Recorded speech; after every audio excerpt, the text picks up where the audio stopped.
hacer el análisis del grupo más importante, que son los fariseos. En definitiva, los saduceos son 10.000, estos son 800, el peso específico que tienen saduceos y esenios es bajo. El grueso del pueblo judío estaba en el movimiento fariseo. Fariseos. Fariseos, ¿qué quiere decir? ¿Conocen el texto hebreo de lo que quiere decir? Son plushim. Plushim, así se escribe. Plushim. ¿Qué quiere decir plushim? Puros o separados. En griego, cátaros. En griego, cátaros. Puros o separados. Los puros son los plushim. ¿Nos separamos de qué? De la corrupción del templo. Por eso somos puros. Porque en impureza está la corrupción del templo y por lo tanto nosotros nos separamos. Nos separamos entre comillas, porque ya vieron que hay fariseos dentro del Sanedrín. Este era un movimiento incomprensible si no hacemos un análisis de lo que pasa dentro de ese movimiento. ¿Queda claro? ¿Se entiende lo que estoy diciendo? Es un movimiento muy grande donde la clave es entender que la interpretación venía a través del rabí, a través del maestro. Tantos maestros había, tantos grupos fariseos había. Por tanto, esto va a ser muy complejo, entender cuántos grupos fariseos había, pero vamos a analizar los dos principales. Si analizamos todos nos quedamos a dormir, pero por lo menos los dos principales, que son Hillel y Shammai. Algunos lo escriben con Y, Hillel a veces se escribe con doble L. Estamos hablando de Hillel el anciano, el primer Hillel, después va a haber un segundo Hillel. Recordemos que ¿quién fue Hillel? El padre de Simón. Y Simón fue el padre de Gamaliel, y Gamaliel el profesor de Pablo. Por lo tanto, a Pablo hay que adscribirlo a la escuela de Hillel. ¿Quedó claro? Lo pongo aquí por las dudas. Hillel va a tener un hijo que se llama Simón ben Hillel. Después va a estar Gamaliel ben Simón, que Gamaliel ben Simón es el que hace el discurso en defensa de los apóstoles en el Sanedrín. Y Gamaliel primero es el profesor de San Pablo. Aquí tenemos la genealogía intelectual de San Pablo en términos de Hillel, para que se sepa de dónde viene Pablo, que no es otro que apareció de la nada. Es alguien que estaba preparado de la escuela de Gamaliel. Dicho esto, ¿cuál era la diferencia entre Shammai y Hillel? La diferencia es la interpretación de la Torá. ¿Qué decía Shammai? La aplicación dura. El duro era Shammai, la aplicación dura de la Torá. Shammai decía, la Torá está sobre la vida de la gente, porque Dios está sobre el ser humano. Por lo tanto, si en el descanso sabático una persona se enferma y se muere, que se enferme y que se muera. ¿Por qué? Porque el descanso sabático hay que cumplirlo. Y como es ley de Dios, la ley de Dios se tiene que cumplir. Punto. No hay más. ¿Queda claro? Esto es Shammai, la línea dura. El caso de Hillel es justamente diferente. Hillel decía que la Torá fue dada para la vida del hombre. Hay un texto en el Talmud, en Shabbat 31b, que dice: el hombre no ha sido dado para el sábado, sino el sábado para el hombre. ¿Recuerdan ese texto de algún lado o no? Está transcrito directo, lo dice Jesús, claro. Nosotros tenemos ese texto en la tradición judía en el Talmud. Nosotros leemos lo mismo que ustedes leen de Jesús en el Nuevo Testamento, pero en el Talmud. Pero estamos leyendo lo mismo. Aquí entonces tenemos Hillel, e Hillel que dice: si una persona enferma en Shabbat, el médico tiene que ir a curarla. El debate del siglo I es cómo observar Shabbat. Por tanto, cuando vemos a Jesús curar el Shabbat, que la teología cristiana clásica decía, y todos los judíos le criticaban por el Shabbat, mentira, no todos los judíos. Porque había judíos de la línea de Hillel que entendían que la interpretación era curar el Shabbat. El problema no es que Jesús iba a creer el domingo, el problema es que Jesús quería observar el Shabbat en la línea flexible de Hillel. Y por tanto, estas eran las discusiones alágicas, las discusiones jurisprudenciales que había entre las dos escuelas.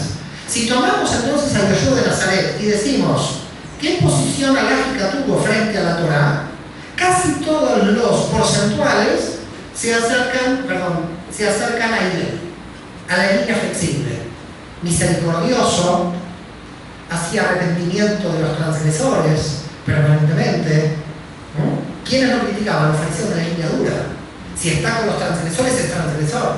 ¿Recuerdan estas? Los fariseos de Shammai le estaban criticando, pero no porque le está fundando una nueva religión, porque está en la línea flexible de la línea de Israel, por eso está siendo criticado, porque en esta línea podemos encontrar en Yoshua de Nazaret, dentro de su interpretación de la Torá, algún elemento que lo acerque a la interpretación de Shammai de la línea dura. Sí, un solo elemento: el tema del divorcio. Ustedes saben que en el judaísmo existe el divorcio.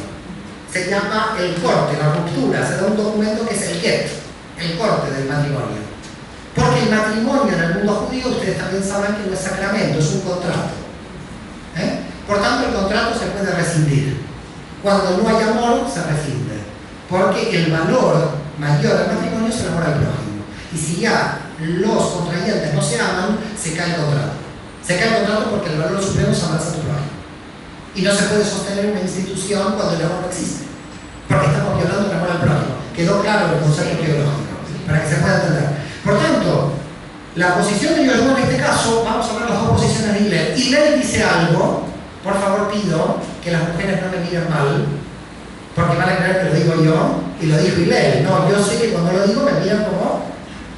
Lo dijo Hillel, ¿quedó claro lo que voy a decir?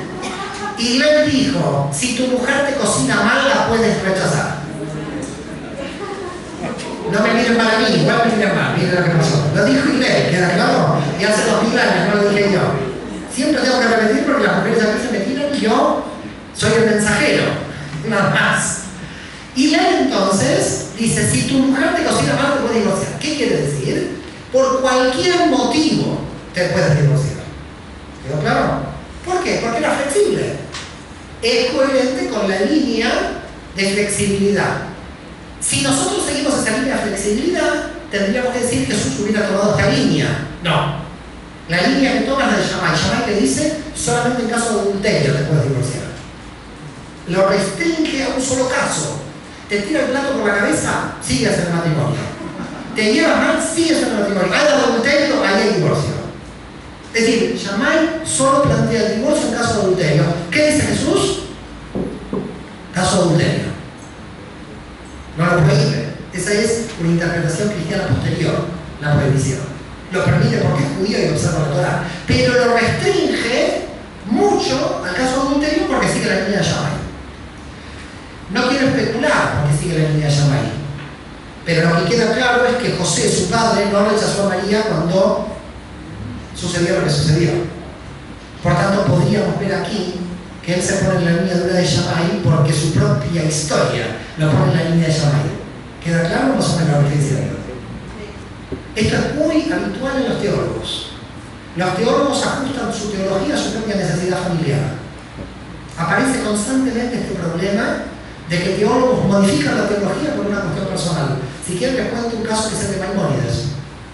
Hasta Maimónides la teología judía es dar la vida por Dios. El martirio que le da el cristianismo. El martirio, te dicen: no tienes que creer en Dios, yo entrego mi vida. Cuando apareció la persecución islámica en el sur de España, el padre Maimónides se convirtió en Islam, no afrontó su vida. Cuando Maimónides fue teólogo y fue Maimónides, cambió la teología judía y dijo: ahora no se necesita afrontar la vida. Ahora un judío puede seguir siendo judío en secreto y exteriormente puede ser de otra religión. Nació el problema de los conversos por justificación teológica de lo que pasó con el padre Maimónides. Cuando la teología judía anterior era el martirio, y por eso en la época de las cruzadas los judíos dieron su vida, pero en España no. En España se convirtieron, no dieron su vida, porque Maimónides se aplicó para justificar al padre de la teología. ¿Quedó claro? Quiere decir que ojo con los teólogos, porque hay que estudiar mucho su vida para entender los cambios que hacen dentro de la teología. Dicho esto, perdón si hay profesores de teología, no les quiero sacar el trabajo, Yeshua entonces, de Nazaret, se pone en este punto en la línea Shammai. Claro, ¿qué pasó? Cada rabino que aparecía tomaba 20% de Shammai, 80 de Hillel, que era una escuela, 70 de Shammai, 30 de Hillel, que era otra escuela. Empezaron a aparecer cientos de escuelas rabínicas, todos debatiendo entre sí. En definitiva, el Nuevo Testamento es la historia de Jesús en todos sus debates de interpretación a la Torá con todos los grupos fariseos que va encontrando por el camino. debate permanente de la jurisprudencia judía aplicable de la Torá en cada... Imagínense qué rico que es para una persona que proviene del judaísmo ver cómo se está aplicando la Torá en cada caso, en el enfrentamiento que él hace con cada uno de los grupos, porque se empieza a entender mejor la aplicación de la Torá. Por ejemplo, ¿qué problema aparece aquí? Y él dice, el Brit Milá, la circuncisión, se puede hacer en Shabbat. Se puede violar el Shabbat con tal de hacer la circuncisión. Y Shammai dice, no podemos violar el Shabbat, que se haga después. Pero Hillel dice que entonces no se cumplen los 8 días, porque los salvos pueden quedar en Shabbat. Shammai dice, no importa, que se haga los 9. La circuncisión, una de los 8, con tal de que el Shabbat no sea. Esto es una interna del mundo judío. Y el problema de la circuncisión aparece en los textos de Juan. Jesús se le pone el problema de la circuncisión en este nivel de interpretación. Dicho esto, en definitiva, lo que estamos tratando de demostrar es que cuando aparece Yoshua de Nazaret, aparece dentro de un contexto de discusión y debate entre todos los grupos del mundo judío del siglo I para la mejor interpretación de la Torá. De ahí a que esta fue la causa de la muerte, olvidemos. Porque muchos textos de la teología católica y de la historia católica nos han dicho, y aquí han tergiversado por completo la historia, de que fueron las discusiones con los fariseos los que lo llevaron a su muerte. No. Los que lo llevaron a su muerte están aquí, en el grupo del poder del templo de Jerusalén. No tiene que ver con las discusiones fariseas. Las discusiones fariseas eran para la mejor interpretación de la Torá. Por amor al judaísmo de Jesús, está interpretando lo mejor de la Torá, lo que él cree que es mejor de la Torá. Por supuesto que para un cristiano es lo mejor de la Torá. Para un judío podría entrar dentro del contexto general del debate. Ahora, aquí entonces tenemos debate en el nivel fariseo, algunas tradiciones de señas que se filtran en el movimiento y los enemigos, pero no de Jesús y su grupo, de todo el pueblo judío. Es decir, que los saduceos eran aliados del Imperio Romano y no se oponían al grupito minúsculo de Jesús de Nazaret, se oponían a toda posibilidad de declaración mesiánica por parte del movimiento fariseo. Por tanto, toda la nación judía estaba en tensión con las autoridades del movimiento saduceo. Voy a borrar aquí y vamos a pasar directo, como tenemos el horario. ¿Cómo vamos?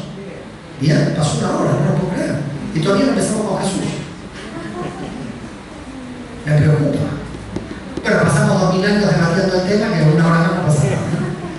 En consecuencia, me querría ahora sí situar en Jesús directamente. ¿Y por qué me sitúo en Jesús directamente? Porque ya ustedes pueden tener claro, o medianamente claro, cuál era la situación de Judea del siglo I. Yeshua de Nazaret. Yeshua de Nazaret. Primer punto. Canónicamente, no me voy a ir a los apócrifos porque si no tenemos un seminario de 12 horas siempre en los apócrifos. Así que voy a tomar siempre los textos canónicos para no irme de lo canónico. ¿Cómo se lo denomina maestro o rabí? Esto es fundamental. Si Jesús es denominado rabí, tenía poder de interpretación de la Torá. El grupo le daba poder de interpretación. El rabino en general tenía dos niveles en las interpretaciones, la halajá y la agadá. La agadá es la narrativa y la halajá es la aplicación de la jurisprudencia. Siempre en general Jesús aplica la agadá, la narrativa. ¿Y por qué? Porque el pueblo entiende cuentitos. Así que Jorge Bucay no inventó nada. El mashal, la parábola, los cuentitos vienen de una época muy antigua en el pueblo judío y se aplicaba la agadá, el cuento para que el pueblo pueda entender la idea. Y a través del cuento entender la idea, no decía vaya el versículo tal y tal. Además no estaban todavía versiculados la Biblia, así que se iba a perder igual la persona para buscar algo.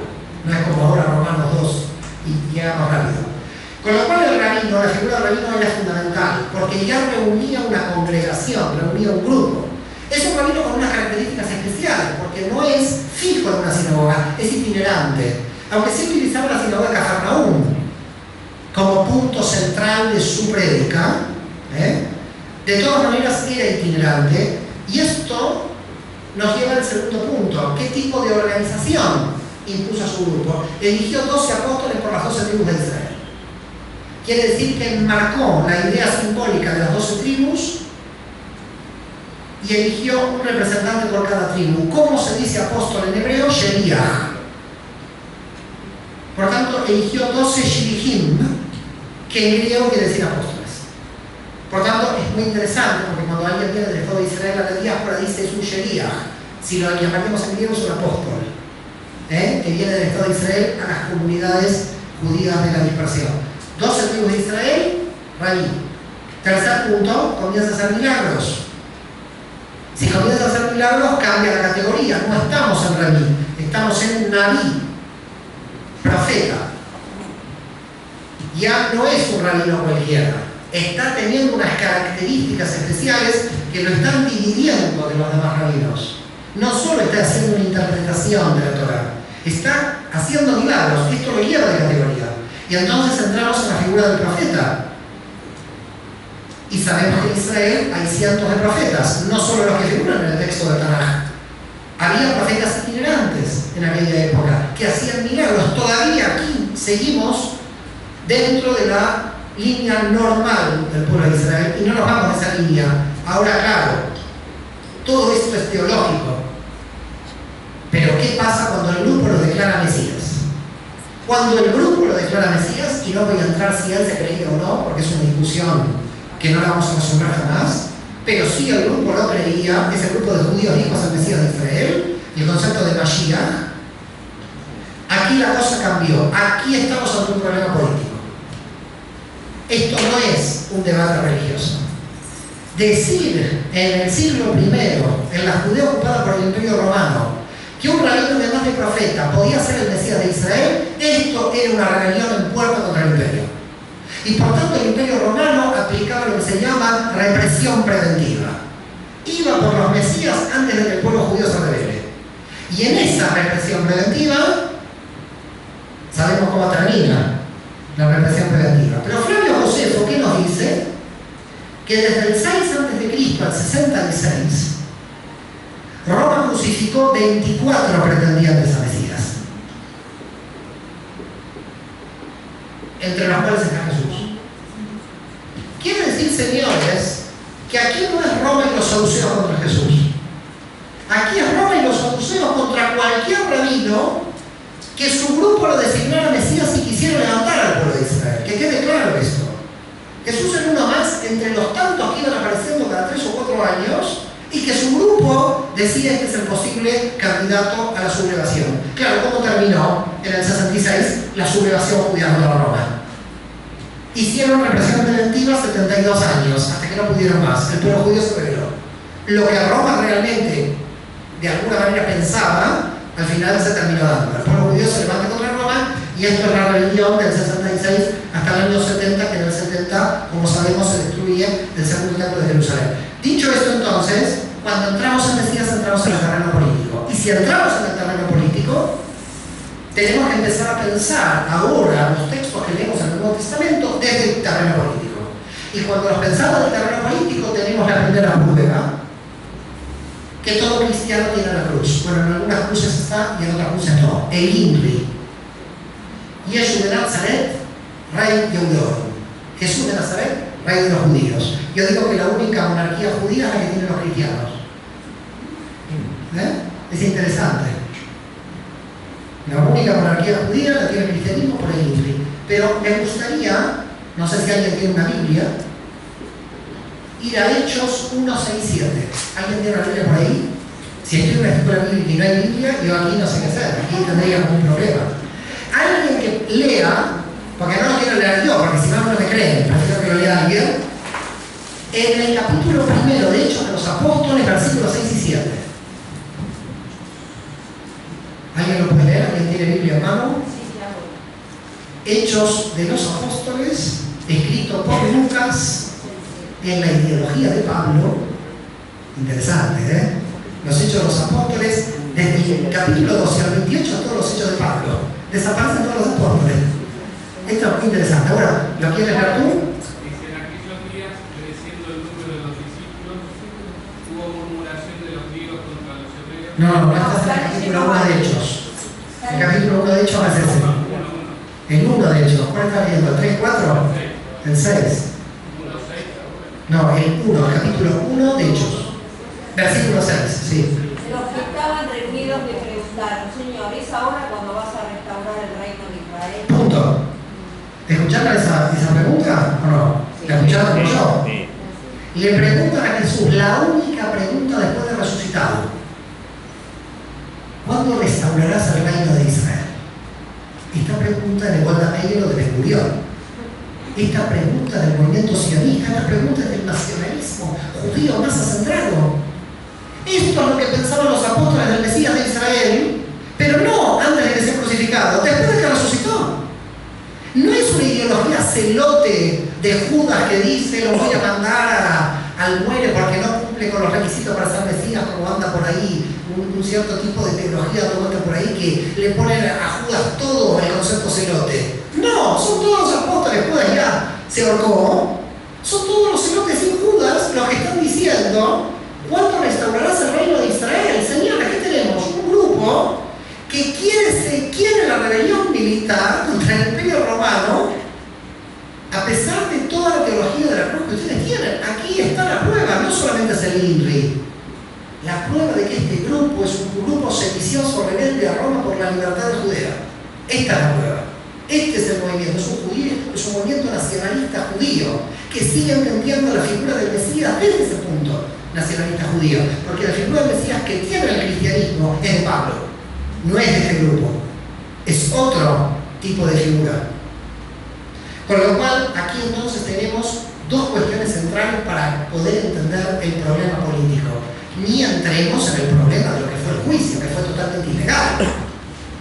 Ni entremos en ese problema que ya lo trata en su obra Paul Winter, que a mi modo de ver es la mejor obra sobre el proceso a Jesús, así se llama la obra, el proceso a Jesús, que es la mejor obra de investigación que hay, aunque un juez de Israel, el juez Kohn, también hizo otra obra sobre la legislación judía aplicable o no a ese juicio de Jesús, y él demuestra que la legislación judía no fue aplicada, porque terminó. Y entonces, ¿cómo se dio las irregularidades de ese juicio? Estábamos en la noche pascual, la primera noche del Seder de Pesaj, y esa primera noche del Seder de Pesaj, como ya estaban festejando los sacerdotes la primera noche de la Pascua hebrea, no convocó a Anás y Caifás al Sanedrín, ni convocó al Sanedrín de emergencia, que es 23. Anás y Caifás y dos amigos más lo mandaron al calabozo directo, por juicio sumarísimo. Por tanto, hasta dentro de la legislación judía fue ilegal lo que se cometió, pero era ilegal todo lo que estaban haciendo los saduceos contra el pueblo judío. No es solo ilegal ese momento histórico, era ilegal todo el proceso que termina la revolución judía de 66. Dicho esto, cuando desaparece Yeshua de escena, tenemos 120 judíos que dicen que Jesús es el Mesías de Israel. Claro, aquí hay algo muy gracioso. ¿Y qué es lo gracioso? Cuando a mí muchas veces en España me dicen: ¿y por qué los judíos no reconocieron a Jesús? A ver, señores, díganme, sin internet, sin televisión y sin radio, ¿cómo estos 120 judíos se comunicaban con los judíos de Roma para decir que Jesús es el Mesías de Israel? Si no estaba Pablo, ni se enteraban. 120 judíos que declararon Mesías a Jesús en 5 millones de judíos. ¿Qué era esto? Una reunión de barrio. Nosotros designamos aquí un Mesías. ¿Y quién se entera? ¿Qué se enteran todos los argentinos, los 27 millones? No se entera nadie. Esa fue la proclamación mesiánica de Jesús. A ver si queda claro. Fueron solo 120 judíos que dijeron que Jesús es el Mesías de Israel. No dijeron 5 millones, 2 millones, 1 millón, aunque las películas de Jesús parezca que hay un montón de gente por ahí. Pero bueno, son las películas que tienen que vender. Al final yo no critico a la cinematografía. Lo cierto es que hay un debate en la historiografía de quién es el jefe de este movimiento. ¿Son los 12? ¿No son los 12? ¿Es Simón Bar Yoná? ¿Quién era el judío Simón Bar Yoná?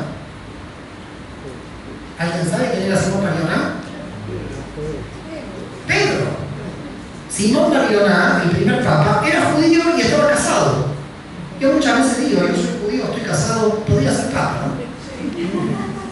El primero lo fue. ¿Qué les parece? No les gusta mucho la idea. Bueno. La verdad que el texto no dice que era viudo. La teología católica dice que era viudo porque si no tiene un problema. Pero eso lo dice la teología cristiana, no lo dice el texto del Nuevo Testamento. Bueno, ¿Seguimos por aquí o no? ¿Les gusta? ¿Cómo vamos? ¿Vamos bien? ¿O vamos mal? ¿Al Ganeden o a la Reina? ¿Dónde vamos? Vamos todos a la